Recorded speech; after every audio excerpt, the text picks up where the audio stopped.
Il s'agit d'une session de formation qui a été initiée par Mme Lissa Sarr, qui nous vient de Dakar, qui est la fondatrice également de Lissa Prestige, qui a bien voulu prendre l'initiative d'organiser une grande tournée nationale qui en est à sa deuxième édition, qui s'appelle le Women Power Tour et qui fait un peu le tour du Sénégal pour capaciter les femmes dans le domaine du digital et de la commercialisation de leurs produits. Parce que vous n'êtes pas sans savoir que l'un des plus grands défis que les entrepreneurs rencontrent au Sénégal et en Casamance en particulier est lié au défi de l'écoulement des produits. Et ce défi de l'écoulement des produits est souvent lié au fait que les personnes qui entreprennent, les entrepreneurs, ont souvent une très mauvaise utilisation ou même un manque d'utilisation des outils digitaux et de l'Internet.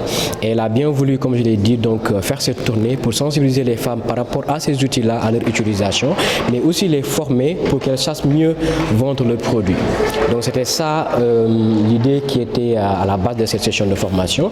Et elle nous a contactés, nous, en tant que cabinet croissance et incubateur, pour qu'on puisse l'accompagner dans l'organisation de cette session de formation ici à Ziguinchor. Donc ça a été un réel plaisir pour nous de nous positionner en tant qu'organisateur et coordonnateur de l'événement ici à Ziguinchor. Et on vient de la boucler et ça s'est très bien passé. Oui, parce qu'on a remarqué qu'aujourd'hui, on ne peut plus parler de l'entrepreneuriat sans parler des femmes. Parce que les femmes, notamment les femmes casamançaises, sont des entrepreneurs nés. Ça, tout le monde le sait.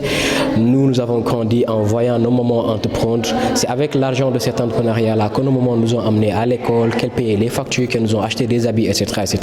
Et elles le faisaient sans pour autant se rendre compte qu'elles faisaient vraiment de l'entrepreneuriat. Aujourd'hui, la nouvelle génération a compris cela. Elle a compris que ce que nos mamans faisaient, c'était de l'entrepreneuriat. Et aujourd'hui, elles sont en train de le faire, mais avec des moyens différents et des idéologies différentes. Et c'est la raison pour laquelle nous avons particulièrement ciblé cette cible-là. D'abord les femmes, parce qu'elles sont depuis très longtemps dans cette activité-là, je dirais depuis toujours. Et les jeunes dames, parce qu'aujourd'hui, elles sont en train de comprendre qu'il faut qu'elles soutiennent et qu'elles suivent la voie que les mamans ont empruntée en la modernisant aujourd'hui, en utilisant les bons outils. Donc c'était essentiel pour nous de pouvoir faire ça. Et je pense qu'on l'a très bien réussi.